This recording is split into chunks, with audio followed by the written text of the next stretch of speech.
নবী আকরাম সাল্লাল্লাহু আলাইহি ওয়াসাল্লাম বলেন, দুইটি নেয়ামত এমন রয়েছে যে মানুষ একদম এগুলোর ব্যাপারে একদম গাফেল, একদম কি গাফেল। এগুলা সকলের হাতে হাতে আছে।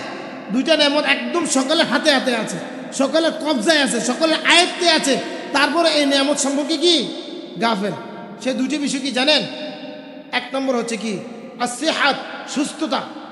মানুষ যখন সুস্থ থাকে তখন কি কোনো কদর নাই, কোনো রকম যায় কি নামাজগুলা, ফরজ নামাজগুলা আদায় করে, ফরজ বিধানগুলো আদায় করে, আল্লাহ তাআলাকে স্মরণ করে। যখন অসুস্থ হয়ে যায়, সুস্থ হয়ে যাওয়া হচ্ছে কি দায় সারা ভাব, কোনো রকম আল্লাহর দরবারে হাজিরা দেওয়া।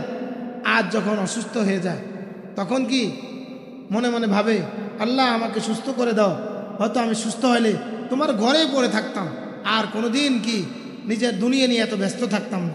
আল্লাহ তাআলা বলেন, আমি বহুত পরীক্ষা করে দেখছি, তোকে অনেক অবসর সময় দিছি, তুই কোনো কি কাজে লাগাসনি।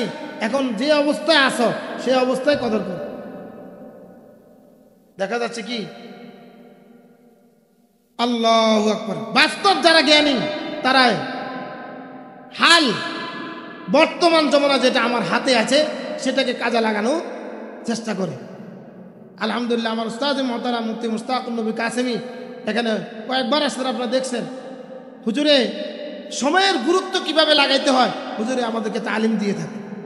হ্যাঁ, একটা সিএনজিতে আমরা বসছি, কিভাবে 2 ঠোঁট বন্ধ থাকে আমার বুঝে আসে না, কিভাবে 2 ঠোঁট বন্ধ থাকে।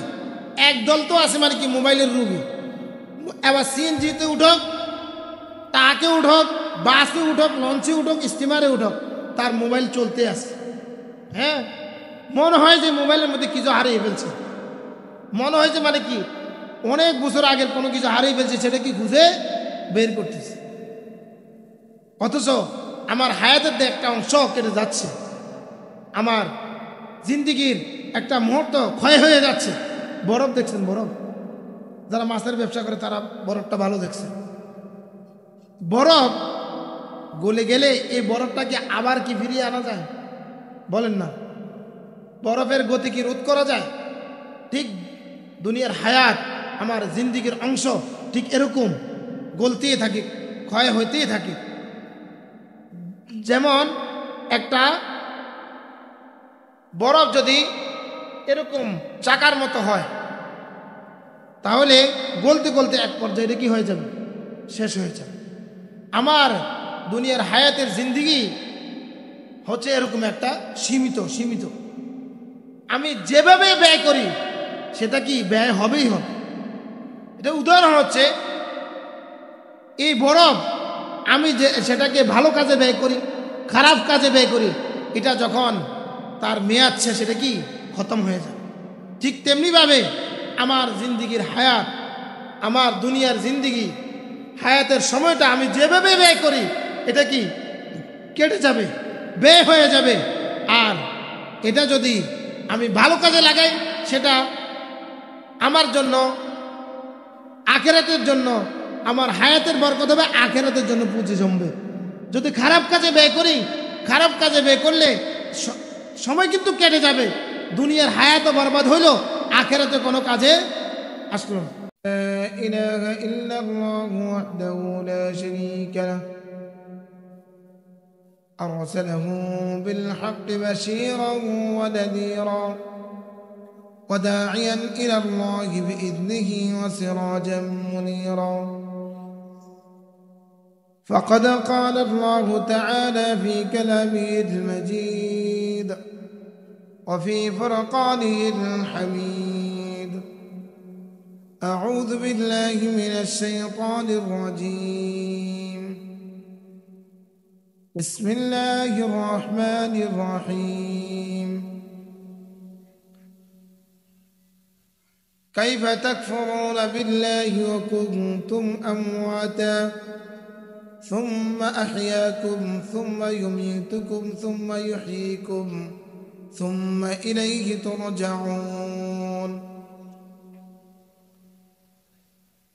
وقال رسول الله صلى الله عليه وسلم: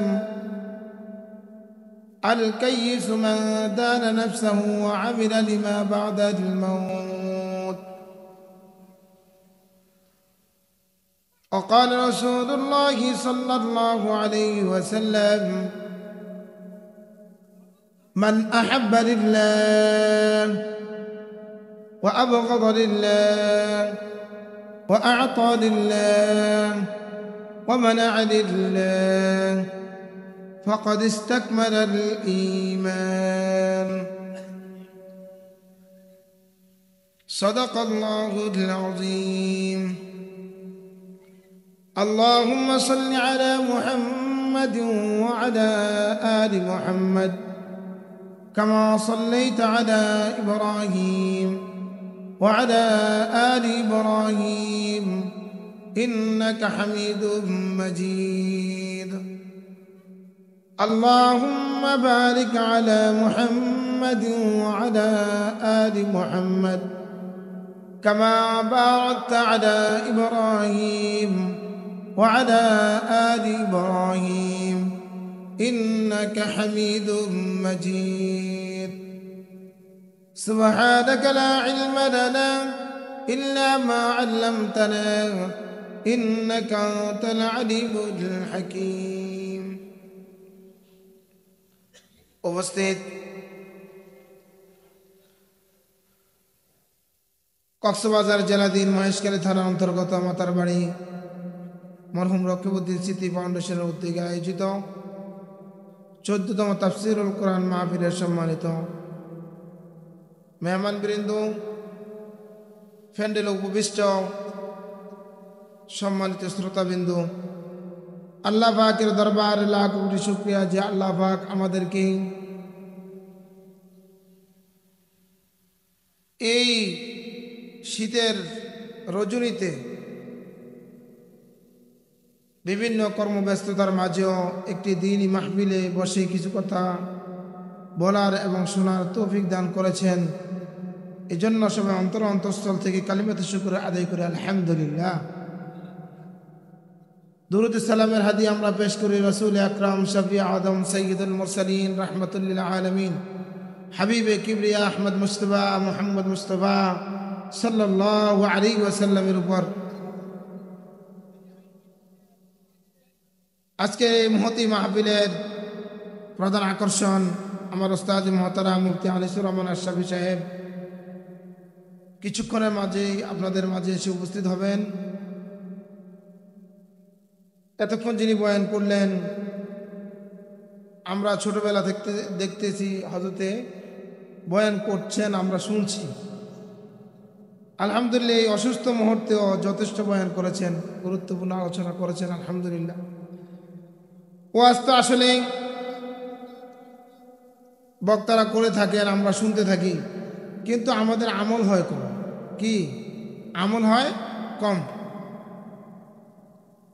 কারণ ছোটবেলা থেকে আমরা শুনে আসতেছি রোজা রাখতে হবে, নামাজ পড়তে হবে, হজ করতে হবে, যাকাত দিতে হবে, হালাল খেতে হবে, হারাম থেকে বাঁচতে হবে, তাই না? এইগুলা সকলের মুখস্থ আছে যে পর্দা না করলে গুনাহ হয়, এটা সবাই জানি না আমরা। সুদ খাইলে গুনাহ হয়, এটা আমরা জানি না। নামাজ না পড়লে গুনাহ হয়, আমরা জানি তো। তারপরেও এগুলো ব্যতিক্রম আমরা করি কি না? করি। নামাজ ছেড়ে দিই, হালাল খানা ভুলে যাই, হারামে লিপ্ত হয়ে যাই, পর্দা করা ফরজ বিধান আমাদের থেকে লঙ্ঘন হয়ে যায়। আল্লাহু আকবার। আল্লাহ তাআলা আমাদেরকে কথাবার্তা গুলা মানা এবং বোঝা সহজ করে দেন, বলেন আমিন। আমি কোরআনের আয়াত তেলাওয়াত করেছিলাম। আল্লাহ তাআলা আমাদেরকে এই দুনিয়াতে পাঠাইছেন, আমরা একসময় ছিলাম না, আসি, তারপরে আবার কিছুদিন পরে থাকবো না। তিনটা উসুল, অতীতে ছিলাম না, বর্তমানে আছি, আবার কিছুদিন পরে বা কিছুক্ষণ পরে থাকবো না। যদি এই তিন কথার উপরে আমরা চলি, তাহলে আমাদের দুনিয়াবি যত লোভ সামনে আসুক, যত টাকা পয়সা সামনে আসুক, আমরা আখিরাত ভুলতে পারি না। কারণ আমি তো ছিলাম না, আল্লাহ তাআলা কিছুদিনের জন্য আমাকে পাঠাইছে, আবার আমি কিছুক্ষণ পরে থাকতেছি না। দেখা যায় আমরা এই কথাবার্তাগুলা যখন আমাদের জেহান থেকে একদম সরাই দেয়, শয়তান যখন আমাদের উপর সাওয়ার হয়ে যায়, তখন আমাদের দুনিয়ার মোহ, দুনিয়ার লোভ লালসা আমাদের মাঝে কাজ করতে থাকে। আখিরাতকে আমরা কি করি? ভুলে যাই। এই আয়াতে বলছেন কাইফা তাকফুরুনা বিল্লাহি ওয়া কুনতুম আমওয়াতা, তোমরা আল্লাহ তাআলাকে কেমনে ভুলে যাও? কাইফা অস্বীকার করো, কাইফা তাকফুরুনা বিল্লাহি ওয়া কুনতুম আমওয়াতা, তোমরা তো ছিলা মৃত। কাইফা তাকফুরুনা বিল্লাহি ওয়া কুনতুম আমওয়াতা সুম্মা ইউমীতুকুম সুম্মা ইউহয়ীকুম সুম্মা ইলাইহি তুরজাউন। আল্লাহ তাআলা আমরা মৃত্যু থাকার পর আমাদেরকে জীবিত করছেন, আবার কি তিনি আমাদেরকে প্রাণ দিবেন, জীবিত করবেন, আবার মৃত্যু করবেন, আবার জীবিত করবেন। পরবর্তীতে আল্লাহ তাআলার কাছে যাই আমরা আবার এই হিসাব দিতে হবে যে জীবিত সময়টা আমরা কি কাজে লাগাইছি। আমাদের এই সময়টা আমরা কি শয়তানের ধোঁকায় লাগাইছি নাকি আল্লাহ তাআলার অনুগত হয়ে আমরা সময়টা কাটাইছি? আল্লাহু আকবার। দেখেন, আমরা যখন দুনিয়ার মধ্যে চলি, প্রত্যেকটা কাজে যদি একথা বিশ্বাস করি যে আমরা মৃত ছিলাম, এক ফোঁটা পানি ছিলাম, আল্লাহ তাআলা আব্বা আম্মার মাধ্যমে, দুনিয়াবি নিজামের মাধ্যমে আল্লাহ তাআলা আমাদেরকে দুনিয়ার মধ্যে পাঠাইছেন পরীক্ষা স্বরূপ। কি স্বরূপ? পরীক্ষা স্বরূপ। আর দুনিয়া মাজরাআতুল আখিরা, দুনিয়া হচ্ছে আখিরাতের খেতি ফলানোর জায়গা। দুনিয়া আখিরাতের খেতি ফলানোর জায়গা কেমনে? দেখেন, একটা লোক যদি বিদেশে থাকে, কামাই করে, ভালোভাবে কামাই করে দেশের মধ্যে ব্যাংকে অথবা তার কোনো অ্যাকাউন্টে জমা রাখছে, 5 বছর 10 বছর বিদেশ করে আসার পরে সে দেশের মধ্যে কি করে? আইসে একদম ভালোভাবে চলতে পারে, আরাম আইসে শান্তিভাবে চলতে পারে। কিন্তু দেখা যায় যে লোকটা বিদেশে থেকে 10-12 বছর 15 বছর ছিল, কিন্তু কামাই করে না, অলসতার সাথে তার সময়টা কাটিয়ে দিয়েছে। দেশে আসার পর কি তার শান্তি মিলবে? বলেন না আপনারা, শান্তি মিলবে না। তাকে আবার আগের মতো কষ্ট করতে হবে, অথবা তার যদি ভাগ্যের নির্মম পরিহাস হয়, হয়তো আরো বেশি কষ্ট করতে হইতে পারে। ঠিক তেমনিভাবে আল্লাহ তাআলা দুনিয়াতে আমাদেরকে পাঠাইছেন কিছুদিনের জন্য, পাঠাইয়া আমাদেরকে বলছেন দুনিয়ার সামান্য সময়ের, এই সময়ে যায় তোমরা আমানতের খেয়ানত করবা না, মানুষকে ধোঁকা দিবা না, মুসলমান হিসেবে তোমার আমানত যথাযথভাবে মানুষের কাছে পৌঁছাই দিবা, আল্লাহ তাআলার হকগুলা যথাযথভাবে আদায় করবা, মানুষের হকগুলা যথাযথভাবে আদায় করবা। এই সাউন্ডটা একটু কমাই, এইখানে এটা রিপ্লে আসে। আল্লাহ তাআলা আমাদেরকে পাঠাইয়ে এই কথা শিক্ষা দিয়েছেন যে সামান্য যে সময়, এই সময়টা যাতে যথাযথভাবে আমরা কি করি? কাজে লাগাই। দেখেন, আমি লবণের মাঠে কাজ করতেছি, তখনও কিন্তু আমার কি লক্ষণীয় বিষয় হচ্ছে আমার এখানে 2 নম্বরই হচ্ছে কিনা। মালিক আমাকে রাখছে 6 মাসের জন্য 1 লক্ষ টাকা দিয়ে, আমি 1 লক্ষ টাকা 6 মাসে নিয়ে যাব, ঠিক আছে, এই 6 মাসে 1 লক্ষ টাকার কাজ আমি করব কিনা। আমরা জানি মাফে কম দেওয়া হারাম, ঠিক না? মাফে কম দেওয়া হারাম। আমরা শুধু মনে করি ব্যবসায়ীরা যে পাল্লায় মাফে কম দেয়, বা ইলেকট্রিক পাল্লায় হোক, হাতের পাল্লায় হোক, কম দেয়, এটাই মনে হয় কি জুলুম। খেয়াল করেন, প্রত্যেক সেক্টরে প্রত্যেকটা মানুষের কাজের ওজন আছে, সেখানে ব্যতিক্রম করা মানে ওজনে কম দেওয়া। ব্যতিক্রম করা মানে কি? ওজনে কম দেওয়া। এই যে আমি লবণের মাঠে কাজ করতেছি, আমি মালিকের সাথে চুক্তিবদ্ধ 6 মাসে 1,20,000 অথবা 1 লাখ টাকা নিব। আমি এই 6 মাসে কতটুকু আমানতদারির সাথে আমি কাজ করতেছি, কতটুকু খেয়াল করতেছি, কতটুকু 2 নম্বরই আমি করতেছি। অথবা আমি একটা মালিকের দোকানে আমি চাকরি নিলাম 6 মাসের জন্য, 1 বছরের জন্য, বা কোনো চুক্তি ছাড়া সে আমাকে মাসে 10,000 12,000 টাকা আমাকে দিচ্ছে বেতন, সেখানে আমার বেতন অনুযায়ী আমি আমার ডিউটি পালন করতেছি কিনা? ডিউটি যদি ব্যতিক্রম করি, আজ নয় কাল আমার উপরে বিপদ আসবেই আসবে। খেয়ানতের একটা বিপদ আসেই আসে, খেয়ানতের। দেখেন, যারা ইমামতি করে, ইমামতির যে দায়িত্ব তাকে দেওয়া হয়, সেই দায়িত্ব যথাযথ পালন করা মানে ওজন ঠিক রাখা, ওজন ঠিক রাখা। ব্যতিক্রম করা মানে ওজনে কম দেওয়া। ঠিক তালেবে ইলম বা স্কুল স্টুডেন্ট যারা আছে, তার কাজ হচ্ছে পড়াশোনা। তার কাজ কি? পড়াশোনা করে নিজের কেরিয়ার গঠন করা, নিজের জীবন গঠন করা। সেখানে গিয়ে সে মোবাইল নিয়ে ব্যস্ত হয়ে যাওয়া, মোবাইল নিয়ে ব্যস্ত হয়ে যাওয়া, নিজের কিতাব মোতালা থেকে, কিতাব অধ্যয়ন থেকেও তার মোবাইলকে গুরুত্ব বেশি দেওয়া, সেটা হচ্ছে খেয়ানত। সেটা হচ্ছে কি? খেয়ানত। এই যে আল্লাহ তাআলা আমাদেরকে সময় দিয়েছেন জিন্দিগিতে, প্রত্যেক দিন খেয়াল করেন, প্রত্যেক দিন আমাদেরকে আল্লাহ তাআলা 1440 মিনিট সময় দিয়েছেন। কত মিনিট? 1440 মিনিট। এই 1440 মিনিট দৈনিক আমাদেরকে আল্লাহ তাআলা হাদিয়ে দিয়েছেন। সেখান থেকে আমি প্রত্যেকটা মুহূর্ত কিভাবে আমি ব্যয় করতেছি, এটা আল্লাহ তাআলা কিন্তু আমাকে ফেরেশতার মাধ্যমে মনিটরিং করতেছেন না? প্রত্যেকটা মুহূর্ত আমি খেয়ানত করতেছি কিনা, 2 নম্বরে করতেছি কিনা, চোখের হেফাজত করতেছি কিনা, লজ্জাস্থানের হেফাজত করতেছি কিনা, সবগুলো কিন্তু আমার মুহূর্তে মুহূর্তে আমার রেকর্ডিং হচ্ছে। এই যে দুনিয়ার রেকর্ডিং, মোবাইলের রেকর্ডিং, হ্যাঁ, কি মেমোরি কার্ডের রেকর্ডিং কোনোদিন মুছে যেতে পারে। আল্লাহ তাআলা যে রেকর্ড, আল্লাহ তাআলা যে ফেরেশতার মাধ্যমে যে রেকর্ড করতেছেন, এই রেকর্ড কি কোনোদিন মুছবে? পশ্চিম কালেও মুছবে না। কাল হাসরের ময়দানে আমাদেরকে আল্লাহ তাআলা কি করবেন? সেভাবে এই রেকর্ডটাকে আমাদের সামনে পেশ করবেন যে আমি কি করলাম, আমার আমল নামায় কি আছে, সেগুলা কি আমার সামনে পেশ করা হবে।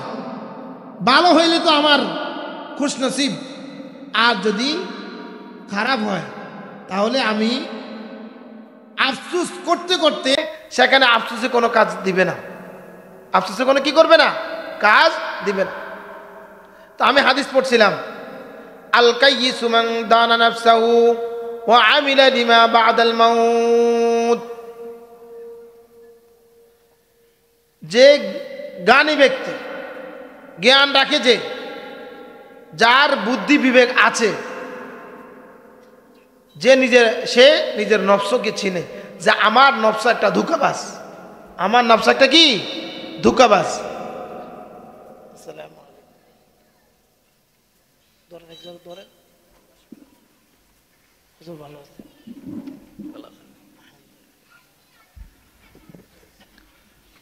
আল কাইয়িসু মান দানা নাফসাহু ওয়া আমিলা লিমা বা'দাল মাউত। সে কি করে? এই দুনিয়ার যে আমানতের সময়, আর দুনিয়া মাজরাআতুল আখিরা, দুনিয়াতে আখিরাতের খেতি ফলানোর জায়গা, যে আল্লাহ তাআলার ঘোষণা অনুযায়ী সে এই সময়টাকে কাজে লাগায়। কাজে লাগায় কি করে? ওয়া আমিলা লিমা বা'দাল মাউত, আখিরাতের জন্য প্রস্তুতি গ্রহণ করে। দেখা যায় যে ব্যক্তি নফসের পূজা করে, নফসের ইত্তেবা করে, সে দুনিয়াকে প্রাধান্য দেয়। দুনিয়া কি করে? প্রাধান্য দেয়। মনে করে যে দুনিয়াতে আমি যে কাজে লিপ্ত আছি সেটাই আমার জন্য আখেরাত। না, দুনিয়ার কাজটাকে আখেরাত বানানোর কি আছে? কিছু মাধ্যম আছে। কি আছে? মাধ্যম আছে। সে মাধ্যমগুলো কি? সে মাধ্যমগুলো হচ্ছে দুনিয়াবি কাজ যখন আমি করব, সেই কাজগুলোর মধ্যে হারাম হালাল বেঁচে চলা। কি চলা? হারাম হালাল বেঁচে চলা। এখন আমরা কি মনে করি? আমি যদি আমার দুনিয়াবি কাজকর্মের মাধ্যমে কাউকে যদি ঠকাইতে পারি, মনে করি আমি বুদ্ধিমান। কি? আমি বুদ্ধিমান, আমি একটা ধোঁকা দিয়ে বাঁচাইতে পারছি, আমি বাচ্চা গেছি। খেয়াল করবেন, সাময়িক ধোঁকা দিয়ে আপনি মানুষের নজর থেকে বাঁচছেন, বা আমি বাঁচে গেলাম, কিন্তু এই যে রেকর্ড হচ্ছে, এ রেকর্ড কি মুছে যাবে? না, পশ্চিমকালেও মুছবে না। এই যে আমি আমার নফসকে চিনলাম না, নফস বলছে এখন কাজ করতেছে, মাত্র আজান এনে দিছে, মাত্র আজান দিছে, নামাজের এখনো অনেক সময় বাকি আছে। এরকম কাল ক্ষেপণ করতে করতে আসরের সময় আজান দিয়ে ফেললো। শয়তান কি বলতেছে, নফস কি বলতেছে? নফস বলতেছে আসরের মাত্র আজান দিছে, জোহর তো কাজা হয়ে গেছে, একটু পরে একবারে গোসল করে হ্যাঁ আসর পরে ফেলবা। আপনি ফ্রেশ হইতে হইতে মাগরিবের আজান দিয়ে ফেলছে। কয়েকটা কাজা হইল? 2 ওয়াক্ত। বুঝা যাচ্ছে কি আমি আমার নফসকে আমি চিনলাম না, নফসকে আমি কি চিনলাম না। নফস এত মারাত্মক চিজ, মারাত্মক জিনিস। আমি যদি নফসকে একবার ধোঁকা দেই, নফস আমাকে 7 বার ধোঁকা দেওয়ার জন্য প্রস্তুত থাকে। এই জন্য নফস, যে ব্যক্তি জ্ঞানী, যে ব্যক্তি জ্ঞানমান আকলমান, সে নিজের নফসকে চিনে। আল কাইয়িসু মান দানা নাফসাহু ওয়া আমিলা লিমা বাদাল মাউত। সে কি করে? আখিরাতের জন্য পুঁজি সঞ্চয় করে। কেমনে? ওই যে উদাহরণ দিলাম, বিদেশে যে ব্যক্তি ছিল 15 বছর 20 বছর ছিল, কিছু জমা করলো, বাড়িতে এসে আরাম আয়েসে চলে, পরিবার পরিজন নিয়ে বাকি জিন্দিগিটা সুন্দর মতো কাটায়। ঠিক দুনিয়ার মধ্যে আল্লাহ তাআলা কিছু সময় দিয়েছেন আমাদেরকে, যে এই সময়টা আমরা কিছু আমল করি, আল্লাহ তাআলা দেয়া পথগুলো আমরা মেনে চললে কি হবে? কাল হাসরের ময়দানে আর আমাদের পরকালের জিন্দিগিটা একটু সুন্দরভাবে চলবে। কি করবে? চলবে। আর যে ব্যক্তি দুনিয়ার মধ্যে নিজেকে ধোঁকা দিছে, নিজের নফসকে চিনে নাই, আখিরাতের জন্য পুঁজি সঞ্চয় করে নাই, তার আখিরাতের কি অবস্থা হবে? ওই বিদেশের মধ্যে যে ব্যক্তি নিজের সময়টাকে কাজে না লাগিয়ে সময়টাকে কালক্ষেপণ করে সময় কাটিয়ে দিয়েছে, তার যে অবস্থা দেশে আসার পর, যে ব্যক্তি দুনিয়ার মধ্যে থেকে আখিরাতের জন্য কোনো পুঁজি সঞ্চয় করলো না, তার আখিরাতের এর থেকে আরো করুণ অবস্থা। আমার কথা কি বুঝতে পারতেছেন আপনারা? আল্লাহ আমাদেরকে বোঝা সহজ করে দেন, বলেন আমিন। ওয়াদাক্কির ফাইন্না যিকরা তানফাউল মুমিনিন। এই কথাগুলো আমরা সকলেই জানি, সকলে কি জানি। এই কথাগুলো আলোচনার মাধ্যমে আমাদের আবার অন্তরটা কি নতুনভাবে আমাদের জেগে উঠে আমল করার জন্য। এজন্য এই যে মাহফিলগুলো হয়, এই মাহফিলগুলোর মাধ্যমে আমাদের আমলের মুযাকারা হয়। কিসের মুযাকারা হয়? আমলের মুযাকারা হয়। আমলের মুযাকারার মাধ্যমে যে আমলটা ছুটে যাইতো, সেটা আবার আমি কি করতে থাকি, করার জন্য উদ্বুদ্ধ হই, করার জন্য কি উদ্বুদ্ধ হই। আল্লাহ পাক আমাদেরকে দুনিয়াবি সমস্ত ধোঁকামি থেকে হেফাজত করুন, বললাম আমিন। তো আমি বলতেছিলাম যে দুনিয়ার কাজে যখন আমরা যাই, তখন আমরা নিজেকে কি জন্য বানাইছে সেটাও আমরা ভুলে যাই। আল্লাহ তাআলা বলেন, ওমা খালাকতুল জিন্না ওয়াল ইনসা ইল্লা লিয়াবুদুন, যে আমি মানুষ এবং জিন জাতিকে সৃষ্টি করতাম না, শুধু সৃষ্টি করছি কিসের জন্য? আমার ইবাদত করার জন্য। আমার ইবাদত মানে কি? আল্লাহ তাআলার ইবাদত করার জন্য আল্লাহ তাআলা আমাদেরকে বানাইছে।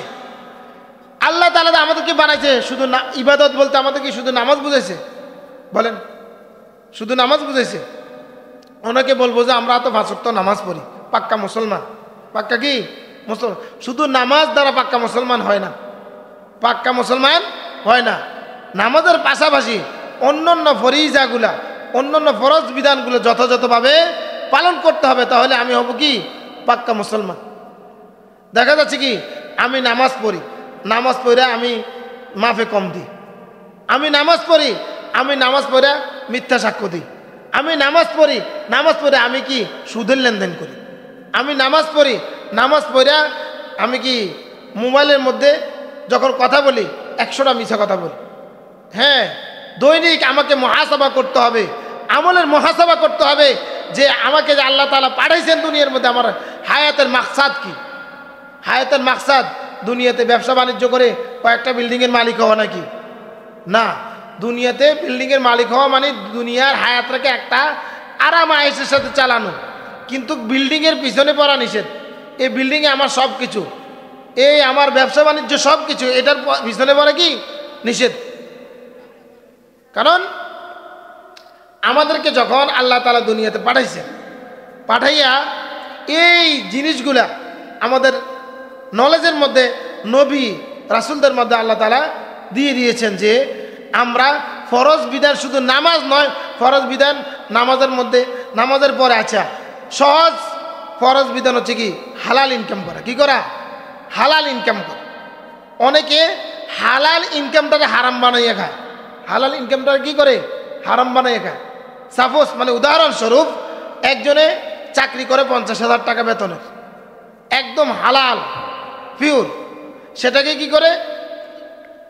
ব্যাংকের মধ্যে জমা রাখে, ডিপিএস করে, মাসিকভাবে প্রত্যেক মাসের 10 তারিখ জমা দিয়ে দেয়। এরপরে জমা যদি দেয় যে সুদের একটা অংশ এটা জমা হবে না, এজন্য 10 তারিখের আগে বেতন উঠেই কি করে? জমা দিয়ে দেয়। এরপর 50,000-এর সাথে যেগুলো আবার জমা হচ্ছে নির্দিষ্ট মেয়াদে সে আবার এগুলা উঠে এনে, তাহলে হালাল জিনিসটাকে কি করলো? হারাম বানাইয়া খাইতেছে। এখন অনেকে প্রশ্ন করবেন যে হুজুর শুধু আপনারা সুদের বিরুদ্ধে বলেন, শুধু সুদের বিরুদ্ধে বলেন, টাকা তো আপনারা দিয়ে যান না। আমরা সুদের বিরুদ্ধে বলি আল্লাহ তাআলা আহাল্লাল্লাহুল বাইআ ওয়া হাররামার রিবা। আল্লাহ তাআলা সুদকে হারাম করেছেন, ব্যবসাকে কি করেছেন? হালাল করেছেন। ব্যবসার নিয়ম নীতি তো আমরা বলে দিয়ে যাই, বা আমরা না বললে আপনারা জানেন।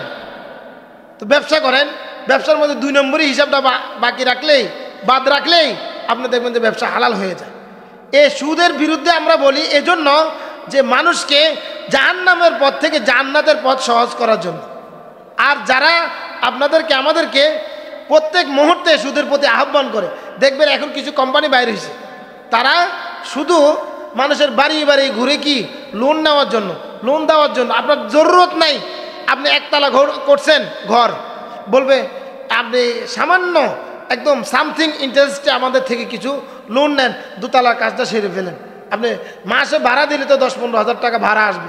কেমন পলিসি, কেমন কি পলিসি! একদম সুই হয়ে ঢুকতেছে, আপনাকে কুড়াল হয়ে বের হবে আপনার থেকে। কারণ আপনার এই হালাল ইনকাম থেকে আপনি সামান্য সামান্য জমা করে আপনি কি করতেছেন? আপনার ঘরটাকে রেডি করতেছেন, আর সে হারাম ঢুকে আপনার হালালটাকে কি হারাম বানিয়ে দিচ্ছে। দেখা যাচ্ছে আমাদের দেশের মধ্যে বর্তমানে হাজার হাজার সুদ দেনেওয়ালা কোম্পানি আছে। আর আমাদের মা বোনদের মধ্যে একটা রোগ ব্যাধি আছে, এই এলাকায় আছে কিনা আমার জানা নাই, আমাদের এলাকায় শুনছি আছে। কি? যারা বিদেশে থাকেন, বাপ চাচারা ভাইয়েরা, তারা মাসে মাসে 50,000, 1 লক্ষ টাকা পাঠান। কার? বিবির অ্যাকাউন্টে পাঠান। পাঠানোর পরে ব্যাংকে তো একটা রেমিটেন্স সরকার দেয়, লভ্যাংশ দেয় না? দ্বিতীয় নম্বর, ব্যাংক কর্তৃপক্ষ আরেকটা সুদ দেয়। তৃতীয় নম্বর হচ্ছে আমাদের মা বোনটা ওই টাকাটা উঠাইয়া এলাকার মধ্যে সুদের উপরে দেন। বলেন নাউজুবিল্লাহ, সুদের উপরে দেয়। ওই যে বিদেশে মাথার গাম পায়ে ফেলে হালাল ইনকাম করতেছে, বিবি বাল বাচ্চাকে মানুষ করার জন্য, আখিরাতমুখী করার জন্য, আল্লাহমুখী করার জন্য, সেটাকে হারাম বানাইয়া খাইতেছে। দেখেন আজকে ঘরে ঘরে দ্বন্দ্ব, কলহ, এগুলো মূল উৎস কি? হালাল খানা হচ্ছে না, আমাদের হালাল খানা হচ্ছে না, হারাম মিশ্রিত। বিবি বাল বাচ্চা আপনি বিদেশ থেকে টাকা পাঠাচ্ছেন হারাম, সেটাকে বিবি বিভিন্ন মাধ্যমে হারাম বানাইয়া বাচ্চাদেরকে খাওয়াচ্ছে। মাদ্রাসায় দিতেছেন, বাচ্চা পড়াশোনা করতেছে না। স্কুলে দিতেছেন, বাচ্চা পড়াশোনা করতেছে না। কারণ কি? খুঁজে দেখবেন হারামের সাথে পরিবারের কেউ না কেউ জড়িত, সুদের সাথে কি পরিবারের কেউ না কেউ জড়িত আছে। এজন্য বাচ্চা কি মানুষ হতে চায় না, পড়াশোনা করতে চায় না, বাচ্চা মা বাবার অনুগত্য করে না। এখন আমরা দেখতেছি মানুষ, আমরা নিজেকে নিজে কি মনে করি? মানুষ মনে করি। আমাদের লেনদেন কাজকর্মে আসমানওয়ালারা আমাদেরকে মানে কি মানুষ হিসাব করে না, আমাদেরকে কুকুরের মতো দেখে। আমাদের কাজে কর্মের কারণে আমাদের কাজকর্ম এত নিকৃষ্ট হয়েছে, এত নিকৃষ্ট হয়েছে। নামে মাত্র আমরা মুসলমান, নামে মাত্র কি মুসলমান। দেখেন কোন আমলটা আমরা আল্লাহর জন্য করতেছি, কোন আমলটা যেটাই করি, নামাজ পড়ি না আমরা, নামাজ পড়ি, যখন মাগরিবের আজান দেয় বাজারে আসি, মানুষ দেখলে কি বলবো মাগরিবের নামাজের শরীক হই। হ্যাঁ, মাহফিলে গেছি, এশার আজান দিছে, এখন যদি নামাজ না পড়ি মানুষে কি বলবে?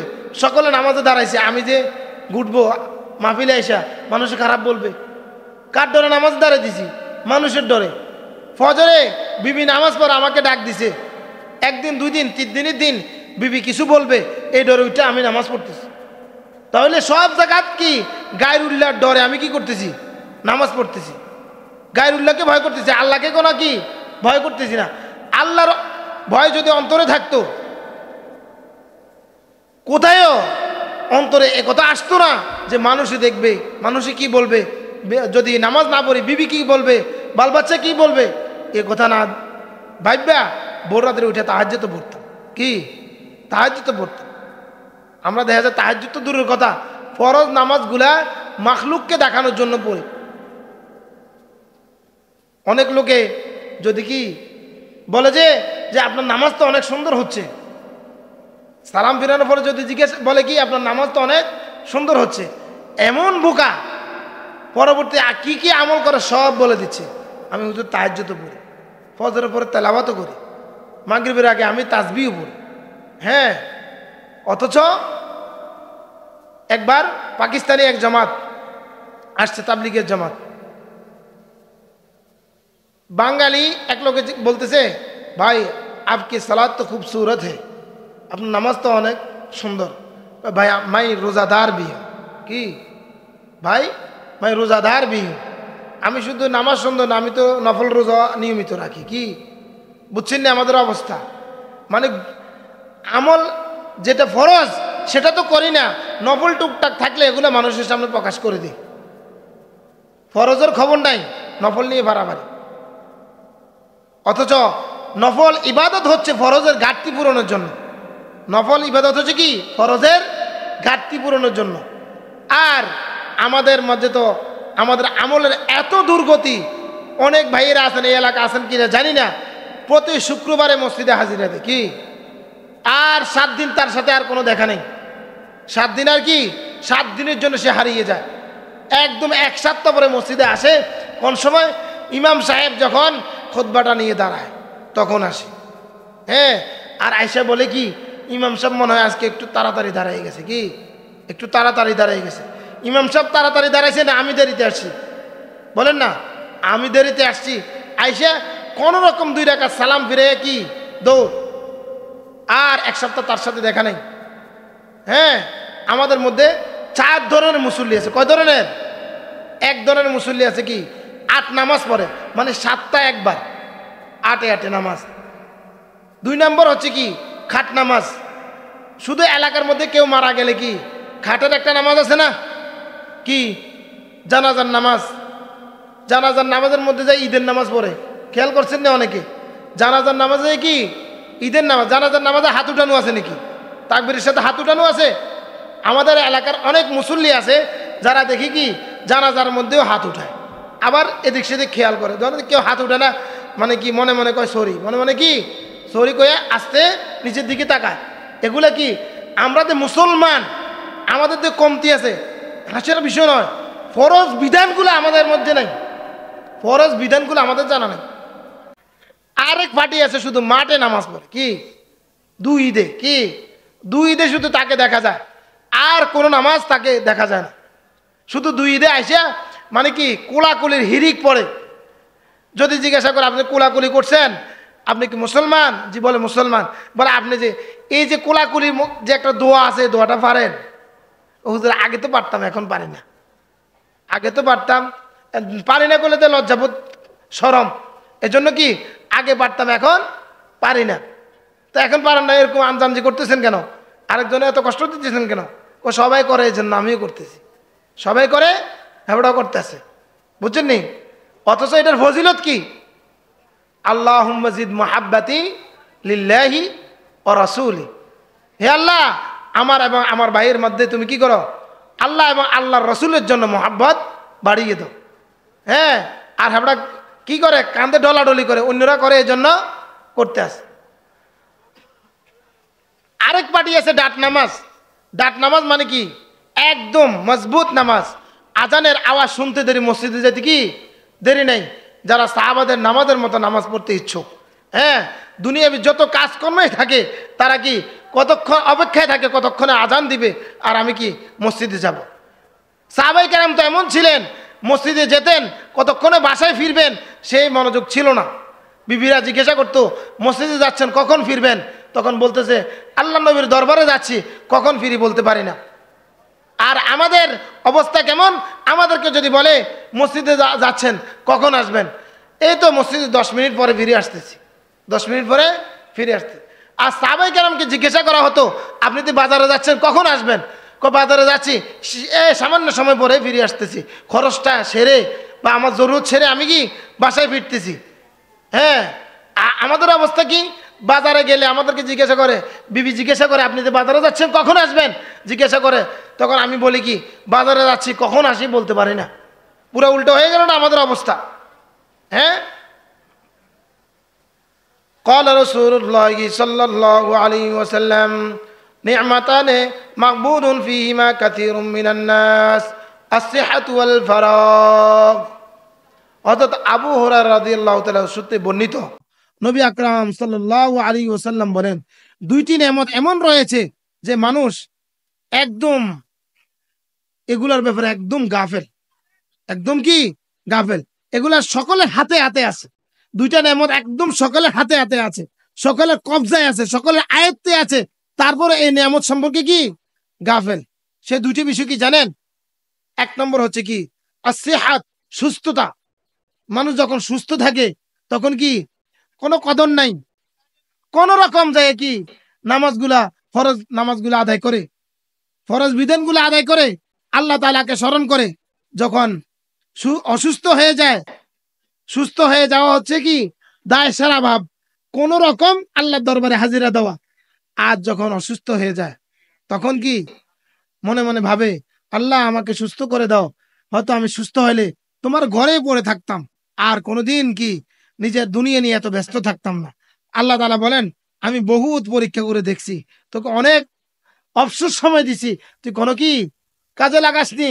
এখন যে অবস্থায় আছো সেই অবস্থায় কদর করো। দেখা যাচ্ছে কি আল্লাহু আকবার, বাস্তব যারা জ্ঞানী তারাই হাল বর্তমান যমুনা যেটা আমার হাতে আছে সেটাকে কাজে লাগানোর চেষ্টা করে।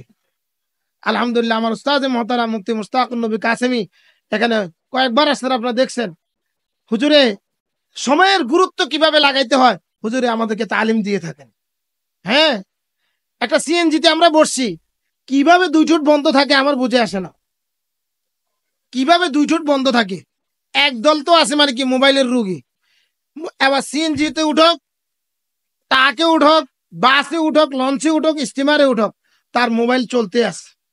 হ্যাঁ, মনে হয় যে মোবাইলের মধ্যে কিছু হারিয়ে ফেলছে, মনে হয় যে মানে কি অনেক বছর আগের কোনো কিছু হারিয়ে ফেলছে, সেটা কি খুঁজে বের করতেছে। অথচ আমার হায়াতের একটা অংশ কেটে যাচ্ছে, আমার জিন্দিগির একটা মুহূর্ত ক্ষয় হয়ে যাচ্ছে। বরফ দেখছেন? বরফ, যারা মাছের ব্যবসা করে তারা বরফটা ভালো দেখছেন। বরফ গলে গেলে এই বরফটাকে আবার কি ফিরিয়ে আনা যায়? বলেন না। বরফের গতি কি রোধ করা যায়? ঠিক দুনিয়ার হায়াত, আমার জিন্দিগির অংশ ঠিক এরকম গলতেই থাকে, ক্ষয় হইতেই থাকে। যেমন একটা বরফ যদি এরকম চাকার মতো হয়, তাহলে গলতে গলতে এক পর্যায়ে এটা কি হয়ে যাবে? শেষ হয়ে যাবে। আমার দুনিয়ার হায়াতের জিন্দিগি হচ্ছে এরকম একটা সীমিত সীমিত। আমি যেভাবে ব্যয় করি সেটা কি ব্যয় হবেই হবে। এটা উদাহরণ হচ্ছে এই বরফ, আমি যে সেটাকে ভালো কাজে ব্যয় করি, খারাপ কাজে ব্যয় করি, এটা যখন তার মেয়াদ শেষ এটা কি খতম হয়ে যাবে। ঠিক তেমনি ভাবে আমার জিন্দিগির হায়াত, আমার দুনিয়ার জিন্দিগি হায়াতের সময়টা আমি যেভাবে ব্যয় করি এটা কি কেটে যাবে, ব্যয় হয়ে যাবে। আর এটা যদি আমি ভালো কাজে লাগাই সেটা আমার জন্য, আখিরাতের জন্য, আমার হায়াতের বরকত হবে, আখেরাতের জন্য পুঁজি জমবে। যদি খারাপ কাজে ব্যয় করি, খারাপ কাজে ব্যয় করলে সময় কিন্তু কেটে যাবে, দুনিয়ার হায়াতও বরবাদ হইলো, আখেরাতে কোনো কাজে আসলো না। আল্লাহ পাক কথাগুলো আমার মানা বোঝা সহজ করে দেন, বলে আমিন। দেখেন, আমাদের জানা আছে মানা নাই, বলেন জানা আছে মানা নাই, আমল আছে ইয়াকিন নেই, আমল আছে ইয়াকিন নেই। এই কথাবার্তা যেগুলো আমি বলছি প্রায়গুলো আমাদের জানা আছে না? জানা আছে নি? আছে। জানা থাকলে আমরা কি করি না? মানি না। জানা আছে, মানা নাই। আবার অনেকগুলো আছে এখানে আমরা আমল করি, কি করি? আমল করি, কিন্তু ইয়াকিন নেই, বিশ্বাস নেই। হাদিসের পরিষ্কার ঘোষণা, কেউ যদি গুরুত্ব সহকারে 5 ওয়াক্ত নামাজ আদায় করে, আল্লাহ তাআলা আমাদেরকে রিজিকের যে অভাব অনটন সেটা আল্লাহ তাআলা দূর করে দিবেন। আল্লাহ তাআলার ঘোষণা, এটা আমাদের জানা আছে অনেকের, অনেকে মানি না। অনেকে আমরা 90% মানুষে মানি, কিন্তু ইয়াকিন নেই, বিশ্বাস নেই। এই নামাজ আমাকে কি করবে? আমার রিজিকের অভাব অনটন দূর করবে, কবরের আযাব আমার উঠেই নেবে, হাসরের ময়দান কি সহজ করবে, ফুলসিরাত সহজ করবে। এগুলো আমার কি জানা আছে, মানাও আছে, কিন্তু ইয়াকিন নেই। কি নেই? ইয়াকিন নেই, বিশ্বাস নেই। বিশ্বাস না থাকার কারণে কি, আমার যেমন বিশ্বাস, আল্লাহ তাআলার মুআমালাও আমার সাথে তেমন। আল্লাহ তাআলা, আমি যেরকম ধারণা করি, আমার সাথে আল্লাহ তাআলা মুআমালাও কি তেমনই করেন। আনা ইনদা যন্নি আবদি বি, যে আমার বান্দা আমার সাথে যেমন ধারণা করে, আমি তার সাথে তেমনই মুআমালা করি। আমি যদি ধারণা করি যে আমার আল্লাহ, আমি যদি ইসলামী লেবাস নিয়ে চলি, দুনিয়াবি কাজকর্ম করি, আমার দুনিয়ার কোনো বিষয় আটকে থাকবে না, আল্লাহ তাআলা আমার সব বিষয় সহজ করে দিবে। আর আমি যদি মনে করি যে আমি যদি পাঞ্জাবি পায়জামা পরি, টুপি পরি, দাঁড়িয়ে রাখি, তাহলে আমি কিভাবে স্বাস্থ্য বোন, জ্যাঠতো বোন, খালতো বোনের সাথে দেখা করব? হ্যাঁ, তারাতে না দেখলে তো আমার কলজা জুড়ায় না। নাউজুবিল্লাহ কইতেন না। সরাসরি কোরআনের মধ্যে নিষেধ, যাদের সাথে দেখা দেওয়া হারাম।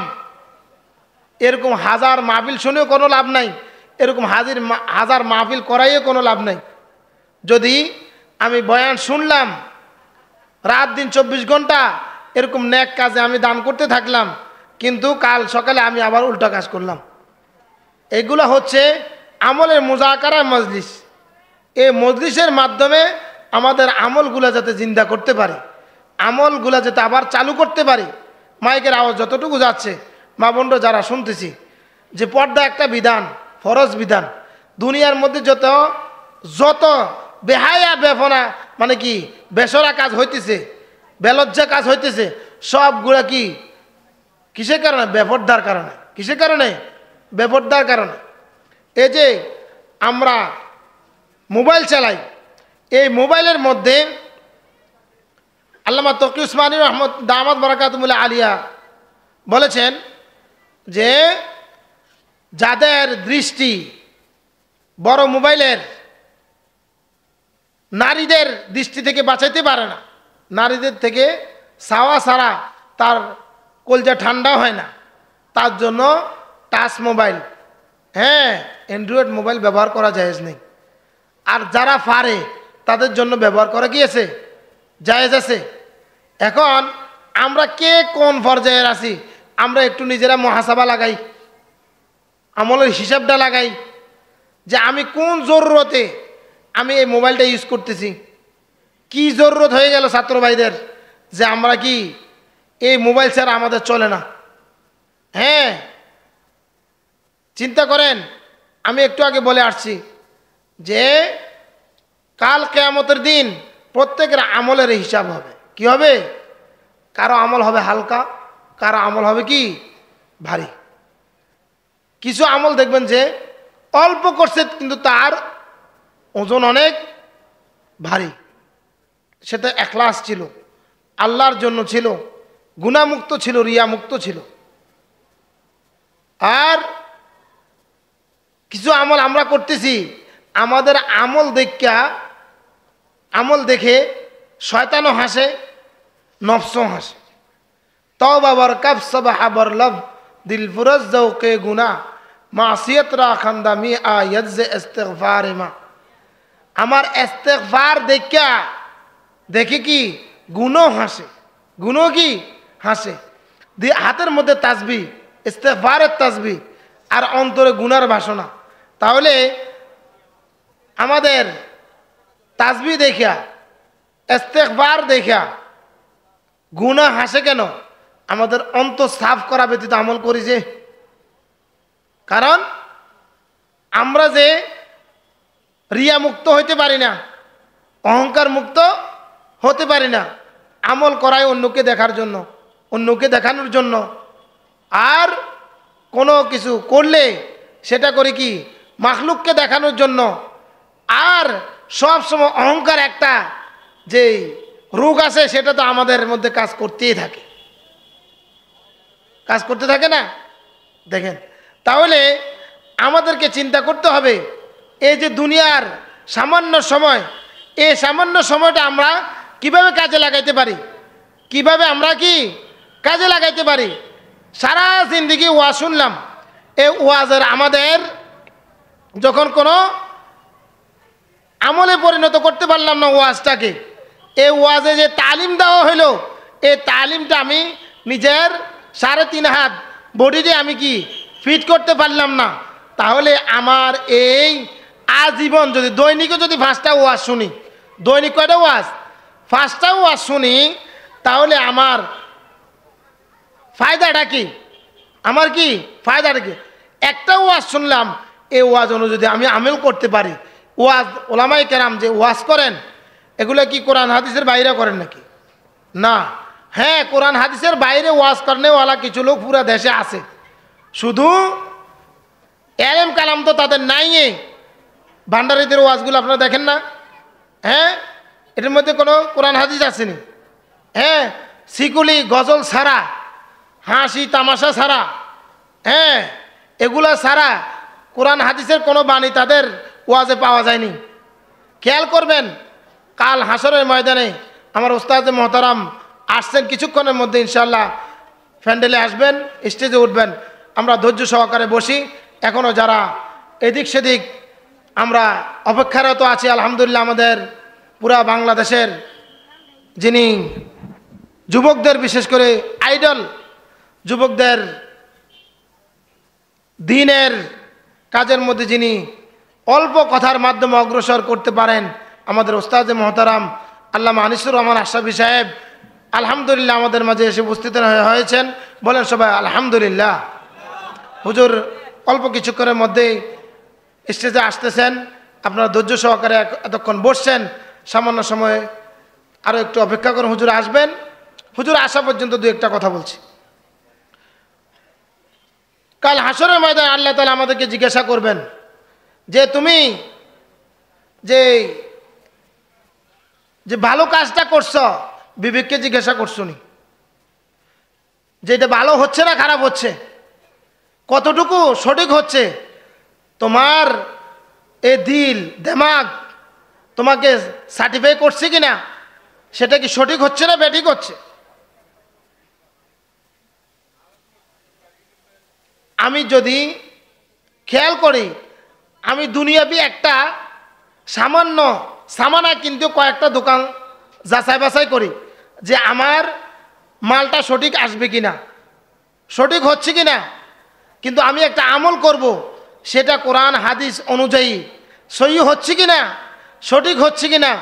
আমি যে হিসাবের অনুসরণ করি, উনি কি সঠিকভাবে কোরআন হাদিসের পক্ষে আছেন কিনা। কোরআন হাদিস হচ্ছে কি প্রকৃত পাল্লা, প্রকৃত কি কষ্টি পাথর। কাউকে যাচাই বাছাই করার, উনি কি সঠিক না বেঠিক, এটাকে কি দিয়ে যাচাই বাছাই করব? কোরআন সুন্নাহ দিয়ে। কি দিয়ে? কোরআন সুন্নাহ দিয়ে। যে আমি যে হিসাবের অনুসরণ করতেছি, সঠিক কোরআন হাদিস অনুযায়ী উনি চলতেছি কিনা। কিভাবে আমি জানতে পারবো? কোরআন সুন্নাহর আলোকে। আল্লাহ তাআলা তো কমাস কম আমার কোরআন হাদিস বুঝার কোনো শক্তি নাই, কমাস কম আল্লাহ তাআলা আমাকে তো একটা বিবেক দিছেন। কি দিছেন? বিবেক দিছেন। এই বিবেক অনুযায়ী আমি তো একটু যাচাই করতে পারি যে আমি যাকে অনুসরণ করছি, যার বয়ান শুনতেছি, সে কি কোরআন হাদিস থেকে বলতেছে নাকি নিজের মন গড়া কথাটাকে কোরআন হাদিসের সাথে ফিট করতেছে, নাকি কোরআন হাদিসটাকে নিজের সাথে ফিট করতেছে।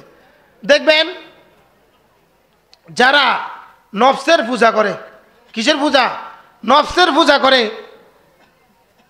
আল্লাহ, শুধু সাধারণ মানুষের মধ্যে নফসের পূজারি না, যারা এরকম মঞ্চে ময়দানে বয়ান করে তাদের মধ্যে নফসের পূজা কারণেওয়ালা বহুত আছে।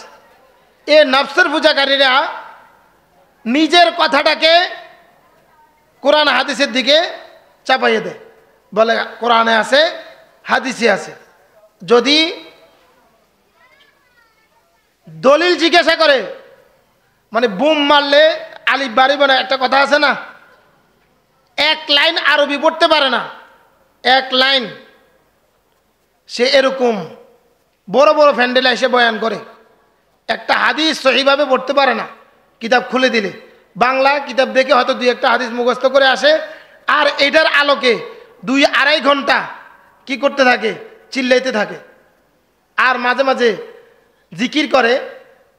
আর আমরা তো মুরব্বীরা যারা আছি, আমরা তো মনে করি যে কি মাশাআল্লাহ হুজুরে জিকিরের তালিম দিতেছে। হ্যাঁ, জিকিরের তালিম না, মূল তো ফুঞ্জি নাই, কি নাই বলে না, ফুঞ্জি নাই, যে এখন তো সময় কাটাইতে হবে, এই জন্য কি মাঝে মাঝে কি তার মন গড়া জিকির করে। কোরআন হাদিসে যেভাবে আছে সেভাবে জিকির করায় না। আপনারা যারা নেট চালাইছেন বা চালান দেখছেন, এগুলা জিকিরের কোনো পর্যায়ে পড়ে না। আলহামদুলিল্লাহ, আমার ওস্তাদ মহতারাম মুফতি মুশতাকুর নবী কাসেমি হুজুর তো জিকিরের কথা বলেন। হ্যাঁ, যিনি একটু পরে বয়ানে উঠবেন, উনিও ওনার বয়ান দেখবেন, উনিও তাসবিহাতের কথা বলেন। কিন্তু সবগুলো হইতে হবে কোরআন সুন্নাহ অনুযায়ী। কি অনুযায়ী? কোরআন সুন্নাহ অনুযায়ী। আমি সব দিক দিয়ে মনে করলাম আমি আশেকে রাসূল, কিন্তু চললাম আমি কি ইহুদিদের মতো, হইল নাকি? হ্যাঁ, ইহুদিদের মতো চললে তো হবে না। আমি যদি কোরআন সুন্নাহর সঠিক দাবিদার হই, তাহলে আমাকে চলতে হবে কোরআন সুন্নাহ অনুযায়ী। আর কোরআন সুন্নাহ অনুযায়ী যদি আমি চলি, আজ নয় কাল আমি এক সময় নবীর মহাব্বতের অনুসারী হব। আর এ নবীর মহাব্বতের অনুসারী হইলে কাল হাসরের ময়দানে আমার হাসর হবে। হাসর নাসর কার সাথে হবে? আল্লাহ নবীর সাথে হবে। আল মারউ মা আমান আহাব্বা, যে যাকে মহাব্বত করে তার সাথে তার হাসর নাসর হবে। আর আমার সাদৃশ্য যদি হয় ইহুদি বেঈমানদের মতো, তাহলে আমার হাসর নাসর হবে কি ইহুদি বেঈমানদের সাথে। মান তাসাব্বাহা বিকওমিন ফাহুয়া মিনহু, যে যার সাদৃশ্য গ্রহণ করে সে জাতির কি অন্তর্ভুক্ত। আমি দাবি করলাম আশেকে রাসূল, আজ চললাম কি ইহুদির মতো। বলেন না, কার মতো? ইহুদির মতো। আমরা যখন ওই যে শাপলা চত্বরে বা এই শাহবাগ চত্বরে যখন ইয়ারা নাস্তিকরা বিভিন্ন দাবি উত্থাপন করে আল্লাহ নবীর বিরুদ্ধে কটূক্তি করছে না, আমরা মনে করছিলাম যে তারা মনে হয় প্রকাশ্য নবীর কি দুশ্মন। আমরা পুরা বাংলার তাওহীদি জনতা তাদের বিরুদ্ধে অবস্থান ঘোষণা করছি, করি নাই নাকি? করেন না আপনারা? করছেন না? কেউ জনবল নিয়ে, কেউ মৌনসম্মতি দিয়ে, কেউ আর্থিকভাবে, যে যেভাবে পারছি আমরা কি করছি? তাদের বিরুদ্ধে যুদ্ধ ঘোষণা করছি। কারণ তারা নাস্তিক, আল্লাহকে মানে না, আল্লাহ রসুলকে মানে না। আর আমরা মনে মনে দাবি করতেছি আমরা কি আস্তিক। আস্তিক মানে কি? আল্লাহকেও মানি, রাসুলকেও কি নবী হিসাবে মানি, ঠিক না? আস্তিক মানে যে আল্লাহকে কি করে? বিশ্বাস করে। আল্লাহর অস্তিত্ব সম্পর্কে সে সাক্ষ্য দেয় যে আল্লাহর অস্তিত্বের প্রতি আমার বিশ্বাস আছে। আর নাস্তিকরা বলে যে জিনিস দেখা যায় না সেই জিনিস বিশ্বাস করা যায় না। বলেন নাউজুবিল্লাহ। ফুলের ঘ্রাণ কোনোদিন আমরা দেখছি, বিশ্বাস করি কিনা? পানির স্বাদ কখনো আমরা দেখছি কিনা? দেখি নাই, বিশ্বাস করি কিনা? লবণের লবণাক্ততা কখনো দেখা গেছে? বিশ্বাস করি কিনা? তাহলে তাদের কথাটা ভ্রান্ত, তাই না? আর আমাদের কথাই সত্য। যে জিনিস প্রত্যেক এমন জিনিস, যে জিনিস তাদের কথা, যে জিনিস দেখা যায় অনুভব করা যায় সেটা কি করা যাবে? বিশ্বাস করে। আমরা বলি না, দেখা না জানেওয়ালা জিনিসও আমরা বিশ্বাস করি। যেমন আমাদের আল্লাহকে আমরা কোনোদিন দেখি না, আমরা বিশ্বাস করি কিনা? লবণের লবণাক্ততা কোনোদিন দেখি না, আমরা বিশ্বাস করি কিনা? ফুলের গ্রান কোনোদিন দেখি নাই, আমরা বিশ্বাস করি কিনা? এগুলো হচ্ছে ইয়াকিনের বিষয়, কিছু বিষয়। হ্যাঁ, নাস্তিকরা এগুলা বিশ্বাস করে না। তো বলতেছিলাম, শাহবাগের নাস্তিকরা আমরা মনে করতাম যে বড় নাস্তিক, বড় নাস্তিক, আল্লাহ নবীর বিরুদ্ধে যুদ্ধ ঘোষণা করছে। পরবর্তী চিন্তা করলাম, আরে তারা তো প্রকাশ্য আল্লাহ নবীর দুশ্মন, আর আমরা তো দেখি এখন ঘরে ঘরে আল্লাহ নবীর দুশ্মন। তারা ডাইরেক্ট আল্লাহ নবীর বিরুদ্ধে যুদ্ধ ঘোষণা করছে, আর কিছু কিছু ভাইয়েরা আছে ইনডাইরেক্ট আল্লাহ নবীর বিরুদ্ধে যুদ্ধ ঘোষণা করছে। বলে হুজুর এরা কারা? এরা কারা? এরা হইছে যারা মুসলমান দাবিদার, মুসলমান দাবিদার কিন্তু আল্লাহ নবীর অনুসরণ করে না। যেমন ইনডাইরেক্ট ঘোষণা, 5 ওয়াক্ত নামাজ পড়ে, 5 ওয়াক্ত নামাজ পড়ে যায় সে গুনাহ করার জন্য, সেভ করার জন্য যায় কিনা? সেভ করার জন্য যায় কিনা? মাত্র ভালো কাজ করে আসছে, গুনার নিয়ত করা ছাড়াও তার গুনাহ হইতেছে। দাড়ি সেভ করবো, এটা কি গুনার নিয়ত করা লাগে নাকি? ফুঁস দিবার সাথে সাথে তো গুনাহ শুরু হয়ে যায়। তাহলে এগুলো আল্লাহ নবীর সুন্নত না? আল্লাহ নবীর সুন্নত গুলাকে খুঁট দিয়ে একদম ছেঁচে ফেলা, এটা কি আল্লাহ নবীর বিরুদ্ধে যুদ্ধ ঘোষণা নয়? বলেন না? তাহলে আমরা যারা নাস্তিক তাদেরকে আল্লাহ নবীর দুশ্মন মনে করি, যারা ইহুদি তাদেরকে আল্লাহ রসুলের দুশ্মন মনে করি। আমরা মুসলিম হয়ে, মুসলিম মানে কি? আল ইসলাম গর্দান নেহাদান বতাআত, আনুগত্যের সাথে গর্দানকে ঝুঁকিয়ে দেওয়া। হ্যাঁ, আনুগত্য কি? ইসলাম যে জিনিস বলছে সেই জিনিস, ইসলাম যেভাবে বলছে, যে জিনিস বলছে সে জিনিসকে প্রশ্নবিদ্ধ না করে সেগুলাকে মেনে নেওয়ার নাম হচ্ছে ইসলাম। হ্যাঁ, এখন আমি যদি মনে করি দাড়ির মধ্যে কি ইসলাম লেগে রয়েছে নাকি? হ্যাঁ, টুপির মধ্যে ইসলাম লেগে রয়েছে নাকি? পাঞ্জাবির মধ্যে ইসলাম লেগে রয়েছে নাকি? তা আমি প্রশ্ন করব, একজন লোকের নাম আব্দুল্লাহ, কি আব্দুল্লাহ, আব্দুল্লাহর মাথাটা কেটে ফেলে দেন, বা হাত কেটে ফেলে দেন, পা কেটে ফেলে দেন। আমি যদি বলি হাত কেটে ফেলে দিলাম, হাত কাটলে তো আব্দুল্লাহ আর বন্ধ থাকবে না। পা কেটে দিলাম, আব্দুল্লাহ বলা তো বন্ধ থাকবে না। আর আমি যখনই যেটা বলি, তার কান কেটে দিলাম, আব্দুল্লাহ বলা কি বন্ধ থাকবে? না। বুঝতে হবে পুরা বডি স্ট্রাকচারটার নাম হচ্ছে কি? আব্দুল্লাহ, ঠিক কিনা? তার হাত, নাক, কান, পা সবগুলার সমষ্টি হচ্ছে কি? আব্দুল্লাহ। ঠিক তেমনি ভাবে শায়ের ইসলাম, ইসলামের প্রত্যেকটা বিধান একদম চুল, দাড়ি, টুপি, পাঞ্জাবি, ইসলামের প্রত্যেকটা বিষয়ের সমষ্টি হচ্ছে ইসলাম। কোনোটা বাদ দিয়ে নয়, কোনোটা বাদ দিয়ে না। আমার মন মতো আমি দাড়ি কাটলাম, আমার মন মতো আমি দাড়ি রাখলাম, আমার মন মতো আমি দাড়ি চাষলাম, এটা তো হলো না। সাপোজ মদিনা থেকে একটা জুব্বা আসছে বাংলাদেশও, তো মহেশখালী মাতার বাড়ির মানুষের কে হাদিয়ে দিছে করার, মানে কি একজনে একদিন গায়ে দিবে, একজনে একদিন গায়ে দিবে। কোথা থেকে আসছে? মদিনা থেকে আসছে। এখন আমি কি করলাম? একজন কি দিলাম জুব্বাটা, ভাই আপনি গায়ে দেন, মদিনা থেকে আসছে হাদিয়া আমাদের মাতার বাড়ি লোকদের জন্য। একজন লোক মনে করলো যে এই জুব্বাটা তো আমার হিসাবে একটু খাটো হচ্ছে, এটাকে জোড়া দিতে হবে। কি দিতে হবে? জোড়া দিতে হবে। একটু বাড়িয়ে দিলাম, উনি এটা কি করলো? জোড়া দিয়ে এটাকে ব্যবহার করলো। আরেকজনে দিলাম, উনি বললো যে জুব্বাটা তো আমার থেকে একটু লম্বা হয়। কি হয়? লম্বা হয়, এটা কেটে ফেলতে হবে। আমার মাপ মতো কি বলেন না, মাপ মতো ব্যবহার করতে হবে। দুই শ্রেণী। আরেকজনকে দিলাম, সে বললো যে কোথা থেকে আসছে জুব্বাটা? মদিনা থেকে। কোথা থেকে? মদিনা থেকে আসছে। তাহলে এই জুব্বাটা উনি ইসলাম পরিপূর্ণ মাননেওয়ালা। দ্বিতীয় নম্বর, প্রথম নম্বর, দ্বিতীয় নম্বর, কেউ বাড়াইছে কেউ কমাইছে, উনি বলতেছেন না, মদিনা থেকে যেভাবে আসছে আমার বড় হোক ছোট হোক, আমার বুঝে আসুক বা না আসুক, বডির সাথে মিলুক বা না মিলুক, আমি সেটা ব্যবহার করতে হবে। সেটা হচ্ছে ইসলাম। কি আমার কথা কি বুঝছেন আপনারা? কারণ আমাদের ইসলামটা এখন আমাদের মন মতো বানাই নিছি। মন মতো কেমনে?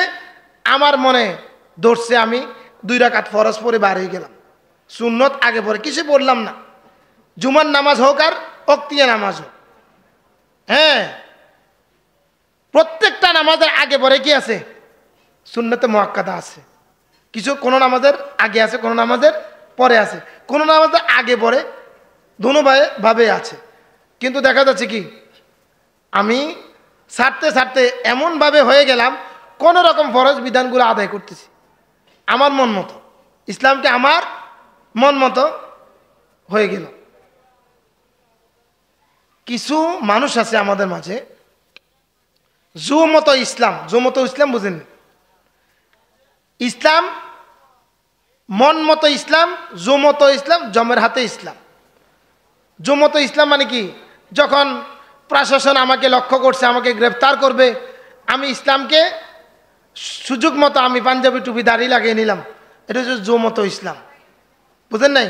জু মানে সময় মতো আর কি, আমার সময় মতো আমি ইসলামকে ফিট করে নিলাম।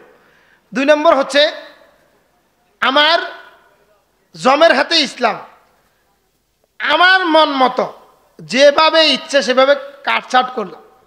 দাড়ি আল্লাহ নবীর বিধান অনুযায়ী এক মুষ্টির নিচে রাখার কোনো সুযোগ নেই। আমি কাটতে কাটতে কাটতে কাটতে এটাকে কি এমনভাবে করলাম, আল্লাহ না করুক ব্রাশের মতো দেখা যায়। হ্যাঁ ব্রাশের মতো দেখা যায়। কেন? এটা কি আমাকে ক্ষতি করতেছে? ক্ষতি করতেছে। আপনি খেয়াল করেন, যারা দাড়ি শেভ করেন তারা একটু খেয়াল করেন। আপনি যদি দৈনিক শেভ করেন এক কথা, দৈনিক যদি 10 টাকা করে খরচ করেন তাহলে আপনার মাসে 300 টাকা খরচ হচ্ছে। আর যদি বলেন না আমি 3-4 দিন পরে পরে আমি খরচ করি, মানে শেভ করি, তাহলে আপনি মাসে যদি 5 বার করেন, 5 বার 50 টাকা করে হয়, তাহলে মাসে 250 টাকা কি খরচ হচ্ছে। আপনি বাৎসরিকভাবে আপনি কত টাকা খরচ করতেছেন? একদম একটা গুনার কাজে, অঘোষিত গুনার কাজে আপনি খরচ করতেছেন।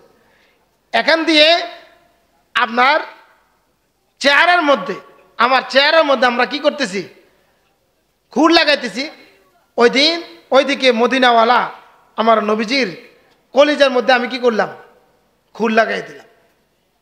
কিছু বাইরে আছে দেখবেন কইলে রাগ করে, হুজুরের কাম হয়েছে ওয়াজ করেন, হুজুরের কাম হুজুর ওয়াজ করে দিয়ে গেছে। এখন আমি যদি সুর দিয়ে চিল্লে ওয়াজ করতাম হয়তো লোক আরো বেশি হইতো, কিন্তু এই চিল্লারের মধ্যে ফায়দা কম।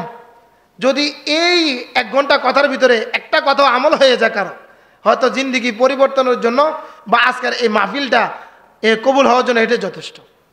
কারণ দেখবেন ভান্ডারিকে ওয়াজও আপনার কেউ গেছেন, এটা আমি বলি না, সারাক্ষণ চিল্লেব, সারাক্ষণ চিল্লেব। সে কি বলতেছে, শ্রোতা কি বুঝতেছে কিচ্ছু জানে না, কেউ জানে না। পরের দিন জিজ্ঞাসা করবেন ভাই ওয়াজ কেমন হয়েছে? ওয়াজ সেরকম হয়েছে। কি ওয়াজ সেরকম হয়েছে? কি বলছে? কইতে পারতাম, আমাদের বাসায় কইতে পারতাম না।